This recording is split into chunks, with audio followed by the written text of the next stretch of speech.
I'd like to welcome Sir Keir Starmer, who's joining us for an interview today as a candidate in the current race for Labour leader. Thank you for sitting down with us. No, nice to see you, and it's really great to be back at Leeds University. I had 3 really happy years here, I come back here whenever I can. It's fantastic. Yeah, because obviously a lot of people might not know this, but you're an alumnus of the University of Leeds, and you studied a Bachelor of Law here? Of Law, yeah. So I guess you're going to start off with an easy question, which is, what would you say is the most memorable thing you remember from your time as a student in Leeds? Oh God, there were so many memorable things from my 3 years at Leeds University. It was an incredible experience for me because I came from a very small town in Surrey to the city of Leeds. It was fantastic, and studied law, and in the second year of studying law, I discovered international human rights law, which then became a sort of driving force through my career as a lawyer, taking me across the world doing human rights cases. So it was in the second year at Leeds that bit of my career really started. Was there a particular pub or a night out that you might remember fondly? Well, we went to the Union most of the time, and back then everybody used to drink snakebite. I don't know whether that's the case now, is it? No, I don't think. I don't know why that went on. But and then very many other pubs in Leeds, but the Union, and they had the Thursday night disco. Is that still on? No, but they have. Is that gone? No. So we have Fruity Fridays, and then there's a pub quiz in the bar on Thursdays, and then they also have they do have a night on Thursday, but that's like a newer one. So what would you say is the biggest change that you think you've seen in Leeds since you graduated in 1985? I think the city has really developed. I mean, firstly, there's the building down on the waterways there that's been going on for many, many years. But I'd say recently it's that sort of push on law, on financial institutions, and now, of course, Channel 4, of Leeds becoming, a real, I suppose, magnet for those professions in particular, which is fantastic, by the way. So what made you decide to run for office in 2015 and move to a career in politics? I actually joined the Labour Party when I was 16, and then was involved in many campaigns over the years. Channeled my energies into human rights for a very long time, and eventually ended up running the Crown Prosecution Service, a public service, and became acutely aware of the impact of cuts in the public sector. And by 2015, I was convinced that the cuts to our public services were so deep that we were at risk of tearing up everything that had been in place essentially since the Second World War, and became determined to do something about it. And that's why I first stood for election in 2015, 5 years ago. It seems like somebody's taken 50 years worth of change and shoved it into those 5 years, but it was only 5 years ago that I was first standing to actually become a Labour MP. So what makes you think that you have the experience, given you've only been in office for about 5 years, that you have the experience to become Labour leader, and then obviously if you win the next election, become Prime Minister? Well, I think to answer that, we need to know what the challenge is, and the challenge is to rebuild our party after not just one electoral loss in December last year, but actually 4 in a row. I think we need to unite our party. There's far too much division, far too much factionalism. We need to be a very effective opposition to Boris Johnson, who I think is going to take this country in the wrong direction. And we need to forge a path to actually winning the next general election. So there's a huge amount that needs to be done. I think that I've got the ability to bring people together. I've got the experience of actually running a large organisation and the utter determination to take the Labour Party to a place where it can win the next general election. But I should just say, the other, candidates are really good candidates, and the fact they've put themselves forward is really important. Every one of us is making a genuine case for what we think is right for our party, for our movement, and for our country.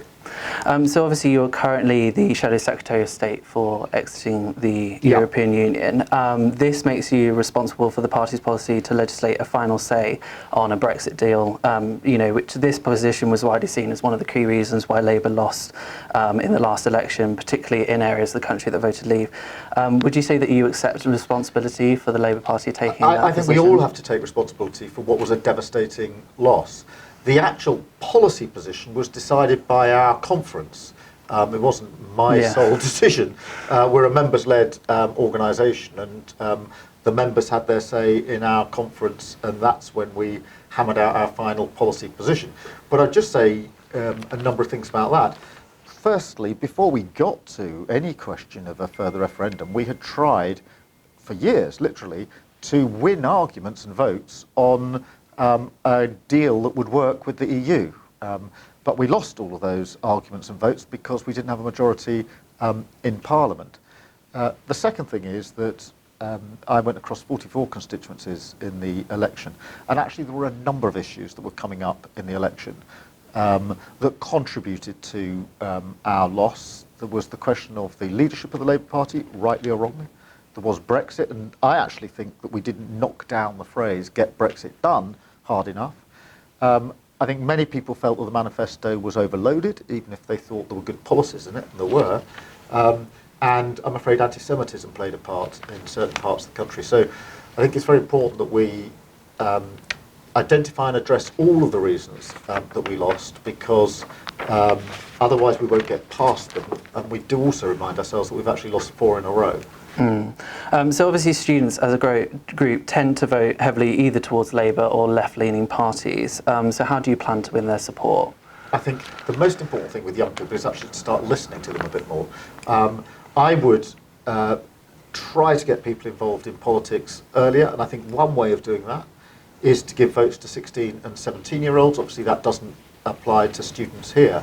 But I think that actually listening to what students and young people have to say to us is really important. And frankly, if you're old enough to pay your tax at 16 and 17, you're old enough to have a vote on what the government does with your tax.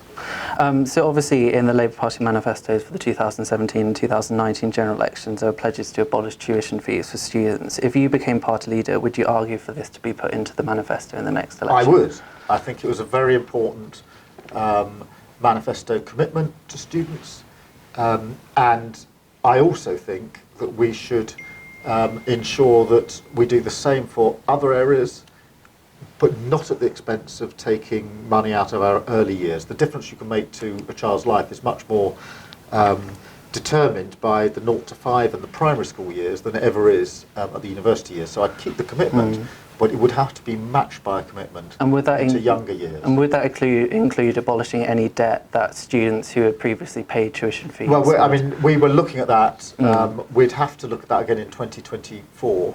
But I do know my nephew has got, as many students has, huge debt as a result of studying. And I think the idea that studying is only for the benefit of the student and not for society is just obviously wrong in my view. According to the National Union of Students, average university accommodation rents accounted for 73% of the maximum student loan last year, compared to 58% in 2011. So how do you plan to support students who are faced with increasingly unaffordable housing? Well, that's a far too high a proportion, and we need to bring that down. What I would do is to work with students and students' unions with ideas and ways of reducing that, but that is far too high a percentage.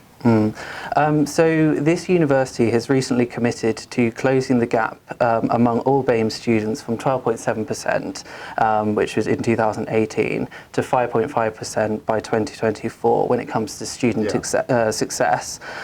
We revealed earlier in the year that black students are awarded first-class degrees 4 times less than white students in particular. And there's also higher non-continuation rates amongst BAME students, mature students, LGBT students, disabled and non-A-level students.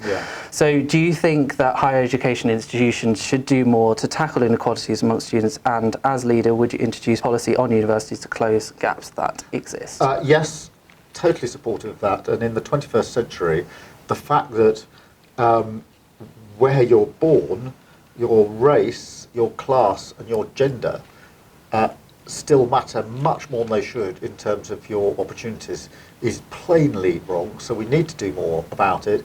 I'm actually on the advisory board here at Leeds University for the law faculty, and therefore I can be directly involved in it in that capacity. Well, another student issue that many students face during their time at the university is mental health issues relating to course workloads. And obviously at Leeds we do have support services provided by the university and the union. Will you pledge to do more to support universities in terms of tackling the mental health crisis? I think not just universities, actually, across the piece, much more needs to be done on mental health provision. There's not enough money, it's not joined up enough, and it needs to be dramatically changed. I would like to see mental health and physical health put much more on a par and joined up. So whether it's in the universities or outside the universities, this is the way we deal with mental health is a moral disgrace, and we need to do much more about it. Do you think there's any policies in particular that you think might be effective at tackling the student mental health crisis in particular? Well, I think the support that goes in is hugely important. We have to look at what the causal factors are in the first place. I'm very glad that Leeds has got the support that it has, but it's been very slow in the coming in most universities. So students who seek help also are sometimes referred to local NHS services. However, many services in Leeds are under huge pressure. So Leeds NHS IAPT has a 5 to 8 month waiting list. Marketplace, which is a counselling service for young people, has a 3-month waiting list. And then there's 4 services in Leeds, which are Leeds Women Counselling, Leeds Mind, Journey, which is a personality disorder service programme, and support after rape and sexual violence are all currently closed to new referrals, with some having wait times. That's terrible. With some having to wait, with wait times for over a year. So how do you plan to support local and specialised health services? Well, they clearly need more money, more provision, and more resources, and having to wait a year, is that what you said? Yes. For a referral beggars belief, frankly. That is just far, far too. I mean, it's yet another example of how cuts to public services have decimated the support that's necessary to so many people. So in March last year, a Jewish Labour student wrote an article detailing why they were leaving the party. In it, she said, "It feels like the Jewish community has pleaded for the party to change, and instead it keeps being rebuffed and humiliated. All of this points to a severe institutional problem. Labour should be and once was the natural home for Jewish people. In my opinion, it is no longer." So how do you plan to make sure that anti-Semitism doesn't have a place in the Labour Party? If you're anti-Semitic, you shouldn't be in the Labour Party. And if I was leader of the Labour Party, I would lead on this from the top. I wouldn't put it somewhere else. I would lead on it from the top. We need rule changes, and I've argued for various rule changes.